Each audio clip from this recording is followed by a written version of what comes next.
Ya, Assalamualaikum warahmatullahi wabarakatuh. Hari ini kita akan bicara tentang konsep dasar tegangan regangan pada mekanika bahan.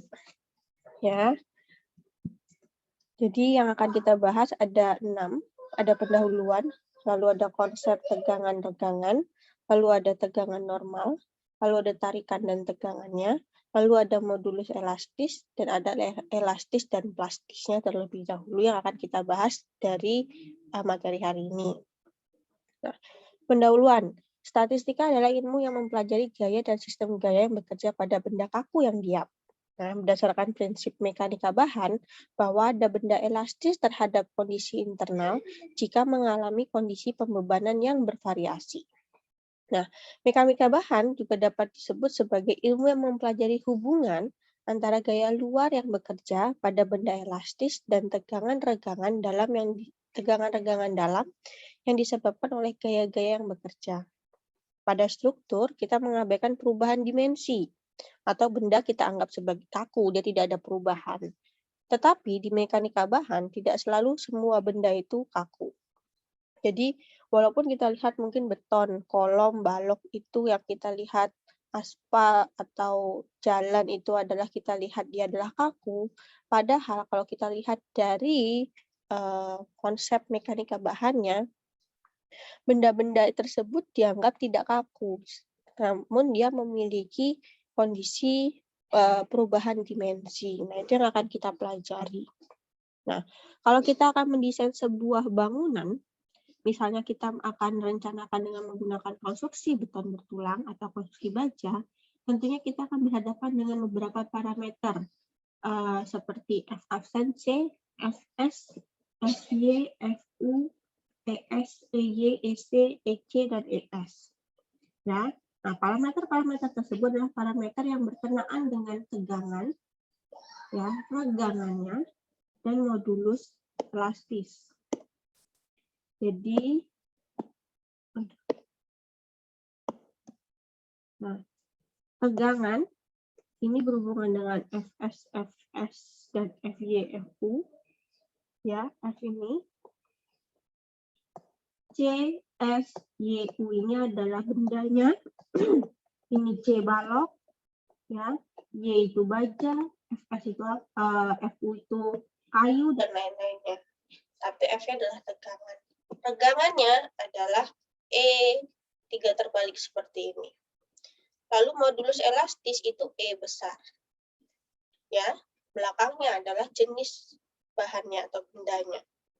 Nah, dalam desain beton bertulang baja, parameter-parameter ini memegang peranan penting dalam perhitungan, karena nilainya dijadikan acuan dalam analisis perhitungan selama proses perencanaan berlangsung. Ada tegangannya, ada regangannya, dan ada tarikannya. Oke. Lalu,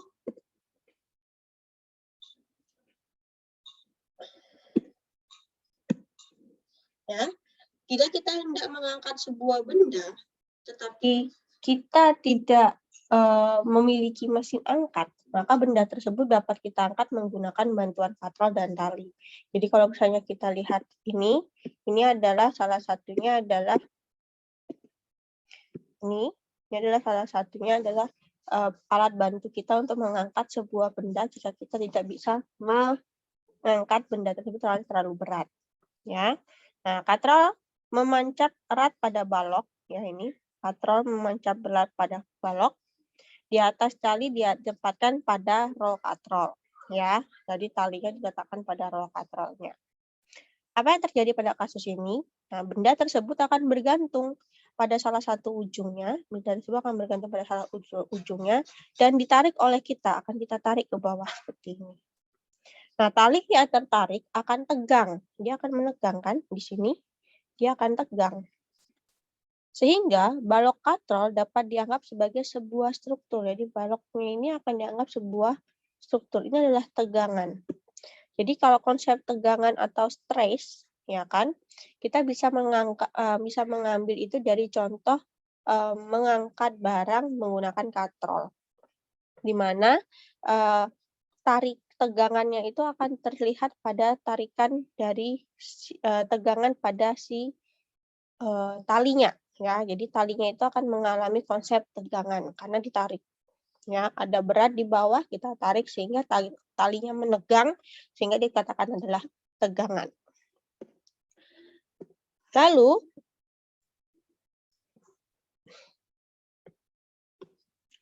ya, tegangan tarik dapat ditentukan dengan membagi berat beban atau berat dari benda menggantung pada tali dengan luas penampang elemennya.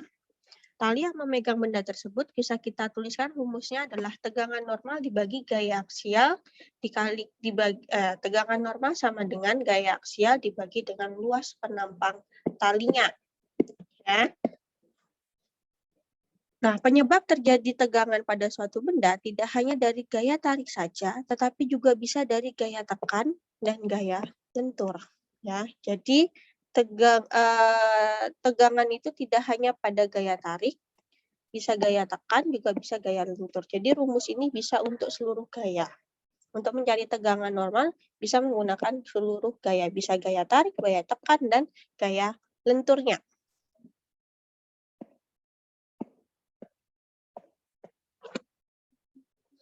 Oke.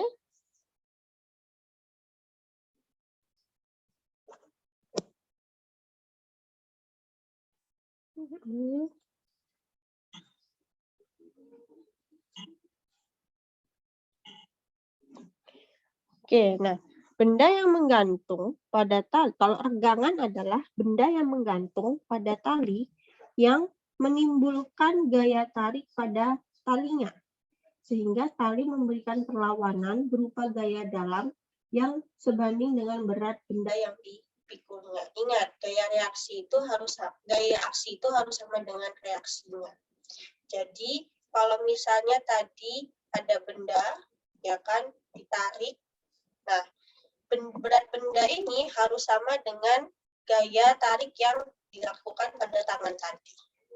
Jadi gaya aksi harus sama dengan reaksinya. Nah, respon perlawanan dari tali terhadap beban yang bekerja padanya akan mengakibatkan tali yang menegang sekaligus juga akan meregang. Sebagai efek terjadinya pergeseran internal di tingkat atom pada partikel-partikel yang menyusun talinya, sehingga tali mengalami pertambahan panjang. Jadi kalau misalnya kita tarik talinya, ya kan, lalu dia menegang, nah menegang itu maka panjangnya dia akan bertambah, ya, panjangnya dia akan bertambah.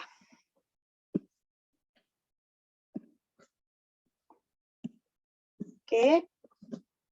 Lalu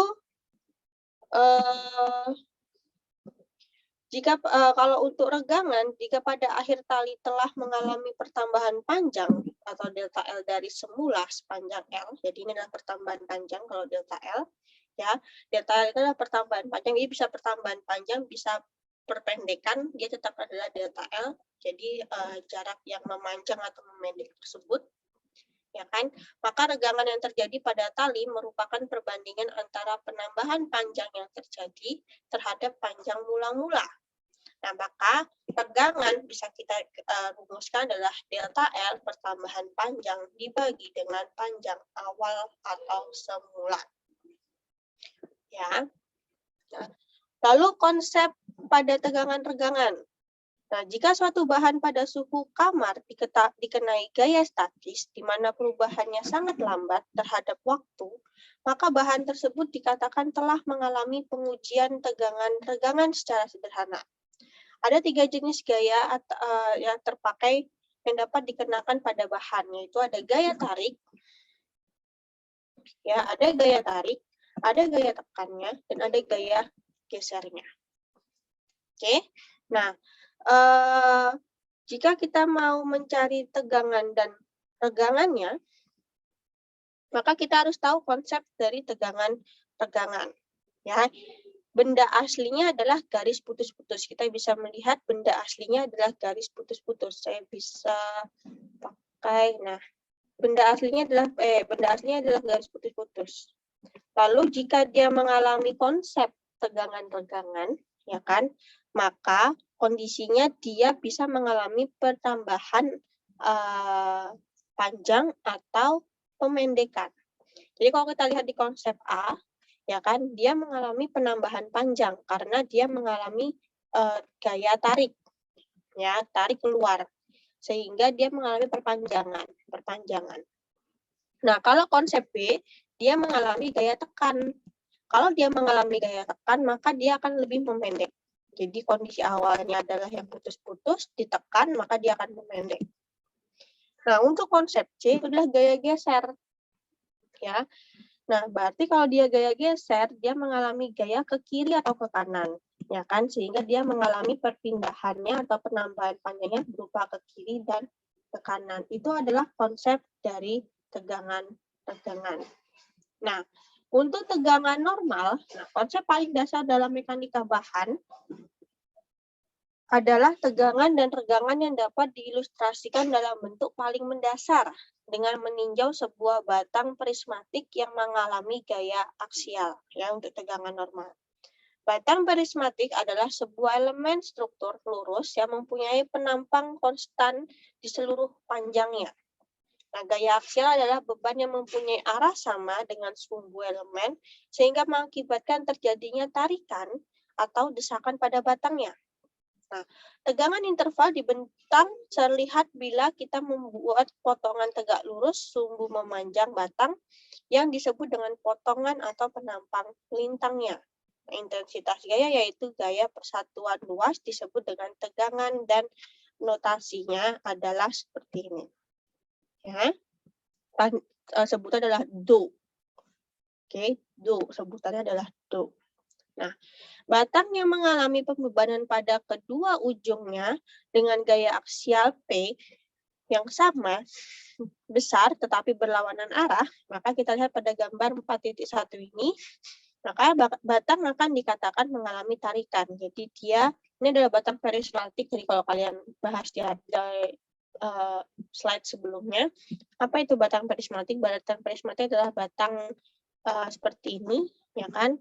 Penjelasannya tadi adalah sebuah elemen struktur lurus yang mempunyai penampang konstan di seluruh panjangnya.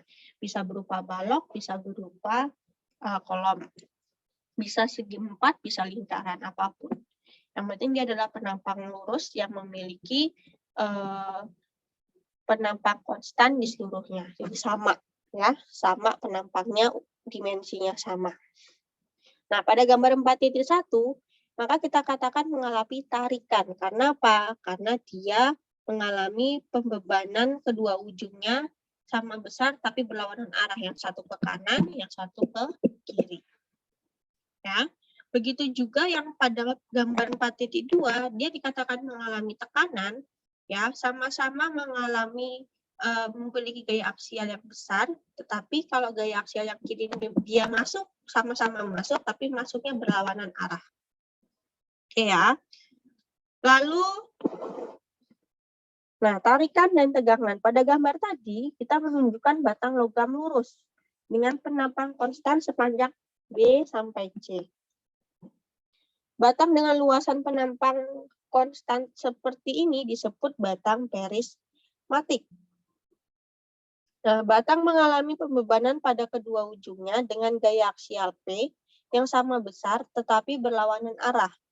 Satu gaya aksial berimpitan dengan sumbu longitudinal batang dan bereaksi selalu sentroid penampang gayanya. Nah, gaya-gaya ini disebut tarik, ya kan? Disebut gaya tarik atau tensile force, menyebabkan terjadinya mulur atau penambahan panjang, stretch. Ya, batang dikatakan mengalami tarikan. Nah, pada gambar tadi juga menunjukkan bahwa batang perismatik lurus dikenai dua batang gaya menuju. Harusnya gambarnya menuju. Ya, gambarnya menuju ke arah sentroid yang berimpitan dengan sumbu longitudinal yang batang yang sama tetapi berlawanan arah. Dia menuju, bukan menjauhi. Ya. Masuk. Nah, gaya ini disebut gaya tekan. Nah, atau compressive force, dan batang dikatakan mengalami tekanan atau kompresi. Terhadap dua buah gaya, berarti tarikan atau tekanan, Terjadi gaya reaksi di dalam batang dan dengan membayangkan bahwa bidang transversal bergerak melalui batang BC, yaitu tegak lurus terhadap suhu longitudinalnya. Nah, memotong menjadi dua bagian pada titik A, bisa kita anggap segmen batang di sebelah kiri titik A sebagai beban bebas atau free body, sebagaimana ditunjukkan gambar sebelumnya. Nah, apabila segmen dianggap berada dalam keseimbangan gaya P1 sama dengan berlawanan arah dengan gaya P, maka gaya P1 yang menunjukkan aksi gaya eksternal yang bekerja pada segmen kenyataannya merupakan gaya internal batangnya. Maka gaya reaksi internal dianggap terdistribusi merata terhadap penampang batangnya. Oke. Nah, gaya aksial yang bekerja di penampang adalah resultan dari tegangan yang terdistribusi atau kontinu. Nah, intensitas Do dikalikan dengan luas penampang A dari batang tersebut. Jadi, P itu adalah intensitas dari Do dikalikan dengan luas penampangnya. Maka bila batang tarik dengan gaya P, maka tegangan berupa tegangan tarik. Bila batang ditekan dengan gaya P, maka tegangannya berupa tegangan tekan. Karena Do mempunyai arah tegak lurus permukaan potongan, maka tegangan ini disebut tegangan normal. Berlaku untuk Do, terjadi merata di seluruh penampang dan P bekerja melalui titik berat penampangnya. Nah, jadi tegangan normal terdapat berupa tarikan dia positif atau tekanan atau dia adalah negatif. Jadi Do adalah gaya dibagi dengan luasannya. Ya. Satuannya apa? Pascal. Ya, Pascal itu adalah Newton per meter persegi.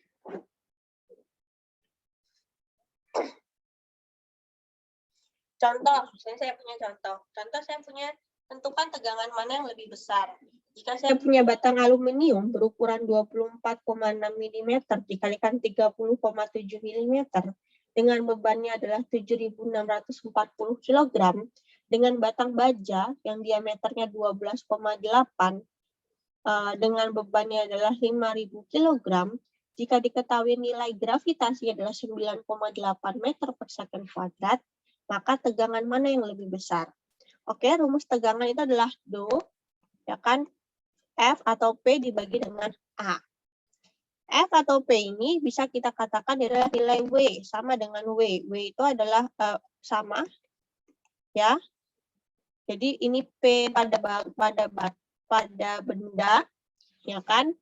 Itu sama dengan nilai W pada benda, di mana W itu adalah massa dikalikan dengan gravitasinya dibagi dengan luas penampangnya, ya.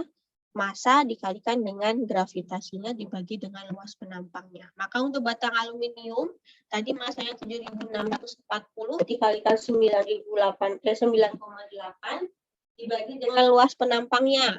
Tadi kan 246 mm dikalikan dengan 30,6 mm dijadikan meter persegi dulu. Maka didapatkan 99,46 MPa. Lalu untuk batang baja, ya, tadi adalah 5.000 dikalikan dengan 9,8, 5.000 kg. Lalu kita cari luasan penampang dari lingkaran, ya kan? Maka didapat 380,79 MPa. Jadi besar mana? Besar untuk yang baja, tegangan baja. Modulus elastis. Besarnya modulus elastis adalah besarnya pertambahan panjang yang dialami oleh setiap benda ketika meregang dan berada antara satu dengan yang lainnya tergantung dari elastisitas bahannya. Sebagai satu contoh, dan elastis yang dimiliki oleh setiap benda tergantung dari jenis bahan dari apakah benda tersebut terbuat. Contohnya misalnya, Anda akan lebih mudah untuk meregangkan sebuah karet gelang daripada besi pegas. Nah, semakin elastis sebuah benda, maka semakin mudah benda tersebut dipanjangkan atau dipendekkan. Nanti kalian bisa bayangkan adalah karet. Karet itu berarti dia elastisitasnya tinggi, ya. Maka dikatakan bahwa semakin elastis sebuah benda, maka bisa dipanjangkan dan dipendekkan sehingga dia bisa menambah atau memendekkan benda tersebut.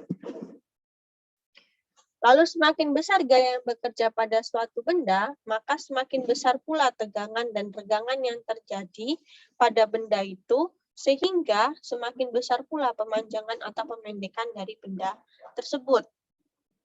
Nah, dari sini bisa kita simpulkan bahwa tegangan yang terjadi pada suatu benda berbanding lurus dengan tegangan dan berbanding terbalik dengan modulus elastisitasnya. Jika gaya yang bekerja berupa gaya tekan, maka benda akan mengalami pemendekan. Sedangkan jika gaya yang bekerja pada beban tarik, maka benda akan mengalami perpanjangan. Dalam rumus E ini, modulus elastisitas ini adalah parameter modulus elastisitas atau sering dikatakan adalah modulus Young. Nah, untuk rumus tegangan, regangan sama dengan tegangan dibagi modulus elastisitas ini dikatakan adalah hukum Hooke. Ya, dia dikatakan hukum Hooke di sini. Oke. Nah, seperti yang tadi kita uraikan di atas, tadi bahan mempunyai modulus elastisitas sendiri, mempunyai gambaran mengenai perilaku bahan itu bila mengalami beban tekan atau beban tariknya. Semakin kecil modulus elastisitas sebuah benda, maka semakin mudah bagi bahan untuk mengalami perpanjangan atau perpendekannya. Begitu pula sebaliknya, semakin besar modulus elastisitas sebuah benda, maka akan semakin sulit bagi bahan untuk mengalami perpanjangan atau perpendekannya. Nah, di antara material utama konstruksi ada baja, ada beton, ada kayu, ada aluminium. Nah, baja adalah material yang memiliki regangan maksimum yang besar dan modulusitas yang tinggi. Oleh karena itu, kenapa banyak sekali orang sekarang menggunakan baja? Karena baja itu selain kuat, tetapi dia punya modulus elastisitas yang tinggi juga. Nah, jika sebuah benda dalam luas penampang sebesar A, kemudian diberi tekan, tarik, atau lentur, maka benda tersebut akan menegang sebesar gaya N-nya, dibagi dengan luasan penampangnya. Jika gaya tersebut dari N sama dengan 0, kemudian berangsur-angsur diperbesar, maka benda tersebut akan meregang, bisa memendek, bisa memanjang, atau membengkok sebesar regangan 0 sampai dengan regangan maksimalnya. Nah, jika batang pada panjang L ditarik hingga menjadi 2 kali panjang awal sehingga delta L-nya sama dengan L, berarti nanti regangan akan sama dengan 1. Ya. Nah, jika persamaan tersebut di atas dimasukkan ke dalam hukum Hooke, ya, regangan sama dengan tegangan dibagi dengan modulus elastis, mana tadi adalah regangan adalah 1, sama dengan tegangan dibagi modulus elastis, kan berarti kalau regangannya adalah sama dengan 1, berarti tegangan akan sama dengan modulus elastis. Nah, sekarang kita bisa lihat berapa besar tegangan yang dibutuhkan untuk meregangkan sebuah benda menjadi 2 kali dari panjang semula, yaitu sebesar modulus elastisitasnya dengan asumsi luas penampangnya adalah tetap atau sama. Jika hubungan tegangan dan regangan dibuat dalam bentuk grafik, di mana setiap nilai tegangan dan regangan terjadi dipetakan ke dalamnya dalam bentuk titik-titik, ya, maka titik-titik tersebut terletak dalam suatu garis linier. Dia akan terletak pada garis yang linier, sehingga terdapat kesebandingan antara tegangan dan regangannya. Hubungan tegangan dan regangan seperti ini adalah linier, di mana regangan berbanding lurus dengan tegangannya. Benda-benda yang memiliki bentuk diagram tegangan-regangan seperti ini disebut bahan elastis linier, di mana bahannya memiliki modulus elastisitas yang konstan. Hukum Hooke berlaku pada keadaan seperti ini. Namun dalam kenyataannya tidak selalu tegangan itu berbanding lurus dengan regangan, di mana apabila nilai tegangan dan regangan dipetakan dalam bentuk titik-titik, maka tidak berbentuk hubungan linier di dalamnya. Bisa kita lihat seperti gambar ini, nah dia tidak berbentuk linier. Nah, Hubungan tegangan-regangan seperti ini adalah non-linear, di mana regangan tidak berbanding lurus dengan tegangannya. Bahan benda yang memiliki bentuk diagram tegangan-regangan seperti ini disebut bahan elastis non-linear, di mana bahannya tidak memiliki modulus elastisitas yang konstan. Maka pada saat kondisi seperti ini, hukum Hooke tidak berlaku. Ya. Ada juga satu keadaan hubungan tegangan-regangan di mana hubungan linier terjadi pada nilai tegangan yang rendah, atau hukum Hooke di sini berlaku. Dan setelah nilai tegangannya naik, maka hubungannya menjadi tidak linier lagi, maka kondisinya adalah tidak berlaku. Jadi nanti ada kondisi di mana saat tegangan-regangan dia masih sama, tegangan menaik satu, regangan naik satu, tegangan naik satu lagi, regangan naik satu lagi. Maka dia masuk ke dalam kondisi elastis, ya, atau tadi linier. Nah, saat kondisi dia linier, dia masuk ke daerah elastis. Nah, ada setelah nanti kalian tambahkan lagi tenaganya, ya kan, kekuatan untuk menariknya, maka dia nanti akan masuk ke dalam daerah plastis atau daerah non-linear tadi, di mana saat dia sudah tidak bisa menerima sama antara tegangan dan regangan, maka dia akan masuk ke dalam kondisi non-linear, ya, atau daerah plastisnya. Di situ, ya kan, dia akan menerima misalnya tegangan menerima satu, regangan menerima setengah, tegangan memberikan dua, regangannya setengah. Jadi sudah tidak linear lagi, sehingga dia akan masuk ke dalam fase plastis. Nah, kondisi daerah elastis berubah menjadi plastis, ya kan? Dia adalah kondisi daerah elastis masuk ke inelastis, maaf. Jadi non linear itu adalah daerah inelastis, ya kan? Daerah yang linear adalah daerah elastis. Nah, kondisi antara daerah elastis dengan inelastis adalah daerah plastis, ya. Perubahan dari elastis ke inelastis itu adalah daerah plastis. Nah, elastis dan plastis. Jika sebuah benda diberi gaya tarik atau tekan, maka benda tersebut akan meregang atau berdeformasi, memanjang atau memendek. Kalau kita lihat ada, misalkan saya punya tali seperti ini, ya kan? Lalu talinya itu saya tarik. Nah, kalau saya tarik seperti ini, maka dia akan meregang, ya kan? Memanjang, bisa juga memendek. Tapi kalau karena dia tarik, maka dia akan memanjang. Namun jika suatu ketika gaya tersebut dihilangkan, maka benda tersebut akan kembali seperti semula. Jadi kalau saya tarik, terus saya hilangkan, dia akan kembali seperti semula. Ya, seperti sebelum diberi gaya. Maka keadaan ini disebut sebagai keadaan elastis, yaitu suatu keadaan di mana benda kembali dari bentuk deformasinya ketika beban atau gaya yang bekerja pada benda tersebut dihilangkan. Contohnya adalah karet, ya. Namun ada suatu keadaan di mana jika gaya atau beban yang bekerja pada benda tersebut ditambah sebesarnya, ya kan, misalnya saya tambah terus, ya kan, maka benda tersebut akan ada masanya tidak bisa kembali ke bentuk semula, ya, atau kembali disebut berdeformasi. Maka keadaan ini disebut sebagai keadaan plastis atau inelastis, kondisi di mana benda tersebut, ya kan, tidak bisa kembali dalam posisi semulanya karena gaya yang diberikan terlalu besar. Nah, ini adalah grafik tegangan-regangan. Ya, jadi di sini bisa saya katakan bahwa jika pada bagian bawah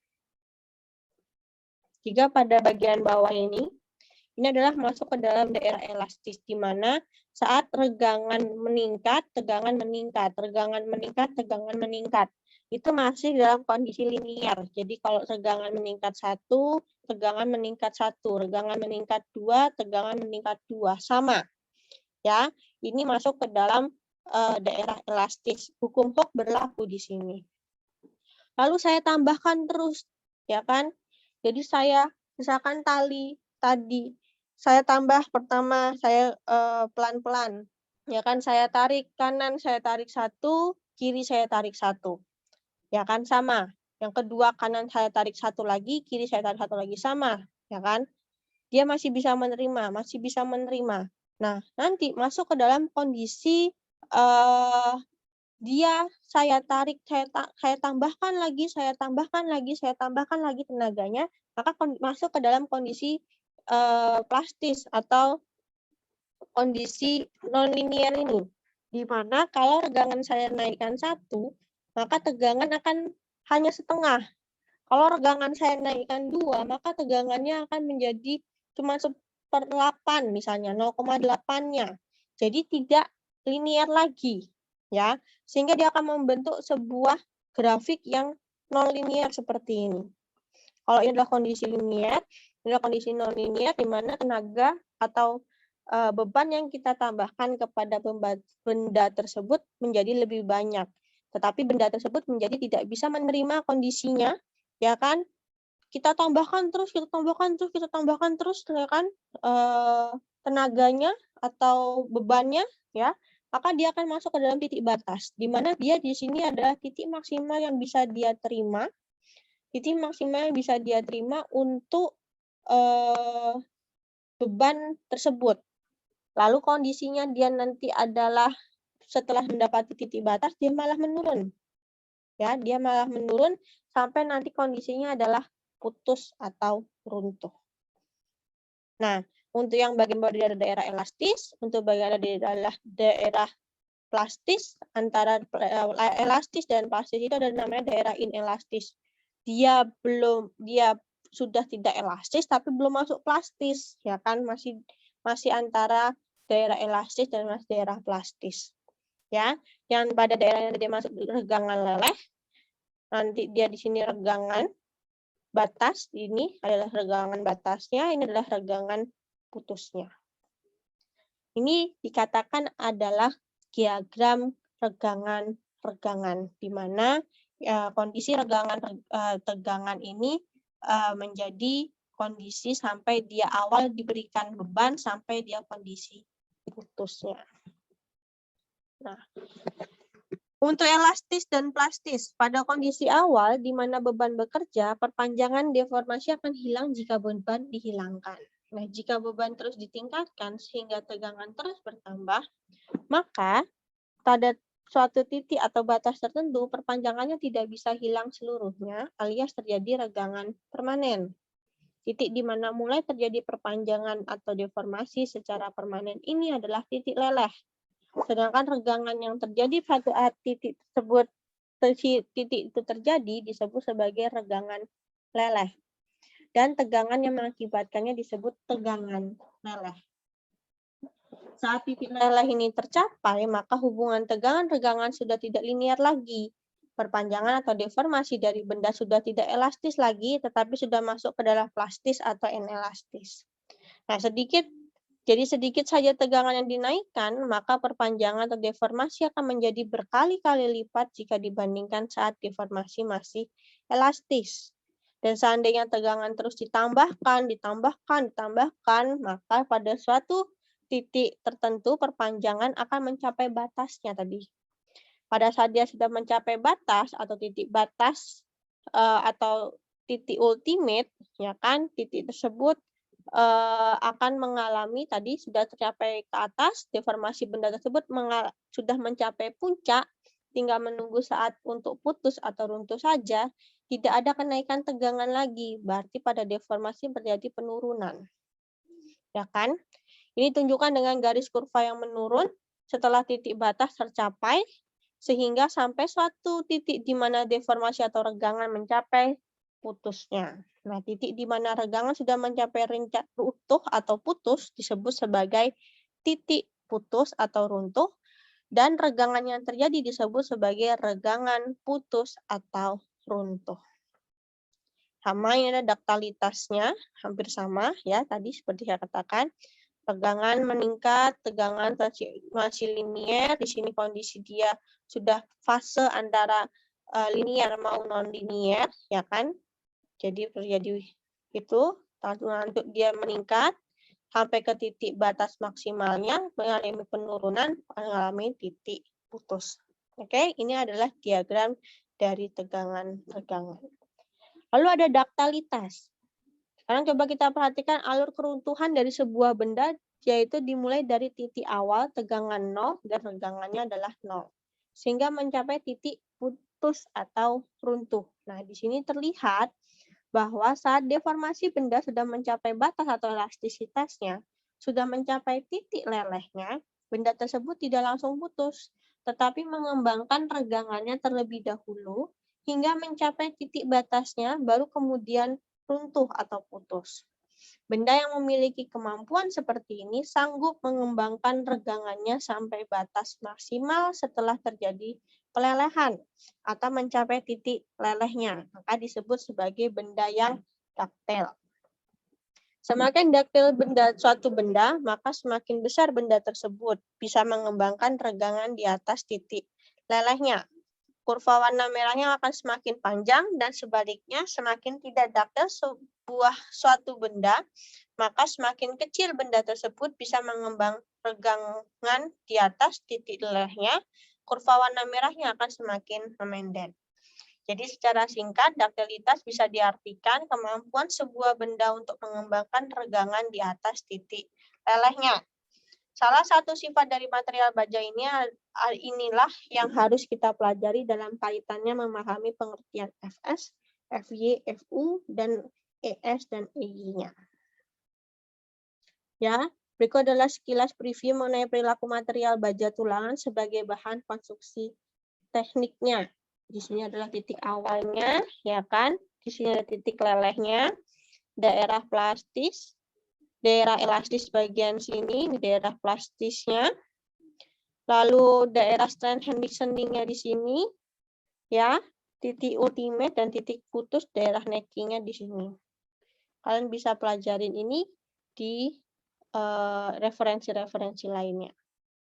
Nah, kita akan mempelajari sedikit tentang hukum Hooke. Ya, tadi kita bicara tentang hukum Hooke, kita akan pelajari sedikit tentang hukum Hooke. Hukum Hooke itu menurut Hooke pada 1675 perubahan arah panjang deformasi arah panjang dari batang AB akibat beban P sebesar delta L berbanding lurus dengan besarnya gaya tarik P berbanding lurus dengan panjang batang semula L dan berbanding terbalik dengan luas penampang batangnya. Berbanding lurus ini kalau misalnya tadi adalah besar hukum Hooke-nya tadi, deformasinya tadi, ya kan dia kalau misalnya gaya tariknya meningkat, maka juga akan meningkat, gaya batang L-nya meningkat, maka meningkat, terbalik itu kalau misalnya gaya nilai A-nya meningkat, maka nilai hukum Hooke-nya tadi adalah lebih mengecil. Ya, maka tergantung pada sifat elastisitas bahan. Jika dipakai besaran modulus elastisitas, maka delta L berbanding terbalik dengan nilai E-nya. Ya, maka kalau kita lihat hukum Hooke, delta L ini adalah tadi regangan ya. P kalikan dengan L dibagi E dikalikan dengan A-nya. Modulus elastisitas dikalikan dengan luas penampangnya. Bahan yang dibebani tarik, kemudian bebannya dihilangkan, maka bahan tersebut akan kembali ke bentuk semula. Sifat bahan yang kembali ke bentuk semula ini disebut sebagai elastisitas, sedangkan bahannya sendiri disebut elastis. Contoh 1, ya, satu batang tembaga dengan panjang ukur 50 mm dikenai tegangan tarik sehingga memanjang menjadi 59 mm. Tentukan regangan pada batang tersebut, ya. Maka regangan pada batang tersebut kita hitung, regangannya adalah delta L dibagi dengan L-nya. Delta L itu adalah L1 dikurangi dengan L0, 59 dikurangi 50 dibagi dengan 50, maka 18%. Jadi terjadi regangannya adalah 18%. Contoh 2, modulus elastisitas baja rata-rata 205.000 MPa. Berapakah regangan kawat baja berdiameter 2,5 mm dengan panjang 3 meter bila dibebani sebesar 5.000 Newton? Pertambahan panjang bahan setelah dikenai beban yang mempunyai modulus elastis 205.000 MPa dapat kita hitung dengan persamaan, ya. Modulus elastisitas dibagi tegangan sama dengan tegangan dibagi dengan regangan, di mana tegangan adalah F dibagi A, regangan adalah delta L dibagi dengan L0-nya, maka kita bisa tuliskan seperti ini. Maka delta L bisa kita jadikan rumusnya adalah F dikalikan L0 dibagi dengan A dikalikan dengan E. Sehingga didapatkan adalah 14,91 mm. Lalu contoh yang ketiga, sepotong tembaga mula-mula panjangnya 305 mm. Dikenai tegangan tarik sebesar 276 MPa. Jika deformasi yang terjadi adalah elastis, berapa pertambahan panjang diketahui tembaga modulus elastisitas tembaganya adalah 11 kali 10 pangkat 4 MPa. Maka selanjutnya delta L kita hubungkan dengan panjang mula-mula L0-nya. Kombinasi kedua persamaan tersebut kita bisa hasilkan, ya kan? Tegangan adalah regangan dikali modulus elastisitas. Regangan adalah delta L dibagi L0. Maka kita bisa masukkan rumus delta L-nya adalah tegangan dikalikan dengan L0 dibagi modulus elastisitas. Jadi dari rumus dasar hukum Hooke, ya kan, itu bisa menjadi ke berbagai macam mencari jawaban-jawaban dari yang lainnya, ya. Jadi bisa dikombinasikan ke rumus-rumus lainnya. Nah, angka Poisson. Regangan lateral sebanding dengan aksial selama dalam fase elastis linier, memberikan sifat bahan homogen dan isotropis. Homogen adalah bahan yang mempunyai komposisi yang sama di seluruh bagian. Isotropis adalah bahan yang mempunyai sifat elastis yang sama untuk semua arahnya. Perbandingan antara regangan dalam arah lateral dengan regangan dalam arah aksial disebut dengan angka Poisson atau Poisson ratio. Maka kita bisa tuliskan angka Poisson yang adalah rumusnya, bacanya adalah VU. Ya, regangan lateral dibagi dengan regangan aksialnya. Bukan VU, mu. Ini adalah penggambaran dari tegangan angka Poisson-nya. Nah, ada tegangan dibagi P, sama dengan P dibagi dengan A, delta L, tegangan dikalikan dengan L dibagi modulus elastisitas. Nah, perbandingan antara perpanjangan panjang dengan panjang semula dinamakan dengan regangan atau strain, dan kita bisa tuliskan adalah regangan sama dengan delta L dibagi dengan L-nya. Nah, pada bahan struktur, nilai regangan ini umumnya sangat kecil, yang hanya akan mengalami sedikit perubahan panjang yang saat dibebani. Contohnya, misalkan ada panjang batang baja panjang 2 meter dibebani gaya tarik, perubahan panjang yang terjadi adalah 1 mm. Pada keadaan ini, regangan dapat kita hitung regangan delta L dibagi dengan L-nya. Tadi delta L adalah 1 mm, jadikan meter terlebih dahulu, maka L-nya adalah 2 meter. Maka dia didapatkan regangannya adalah 500 kali 10 pangkat minus 6. Kadang-kadang suatu delta L atau L memiliki pada regangan. Kadang-kadang suatu delta L dan L dipakai pada regangan, misalnya milimeter dari meter atau meter ke meter. Nah, dalam contoh tadi, regangan dapat ditulis 0,5 mm ke meter atau 500 kali 110 pangkat minus 6 meter ke meter. Atau tanpa satuan dan biasa dinyatakan dalam persen. Lalu, bila dilakukan perhitungan sederhana, selanjutnya maka kita akan peroleh adalah regangan adalah delta L dibagi L, atau bisa kita tulis juga adalah P dibagi E kalikan A, modulus elastisitas dikalikan dengan penampangnya, maka bisa kita tuliskan adalah tegangan dibagi dengan modulus elastisitas. Sehingga kita dapatkan tegangan adalah regangan dikali modulus elastisitas. Nah, itu adalah tegangan, regangan, dan tarikan yang bisa saya bahas pada pertemuan kali ini. Kurang lebihnya saya mohon maaf. Jika ada yang mau ditanyakan, silahkan tanya di grup ya. Assalamualaikum warahmatullahi wabarakatuh.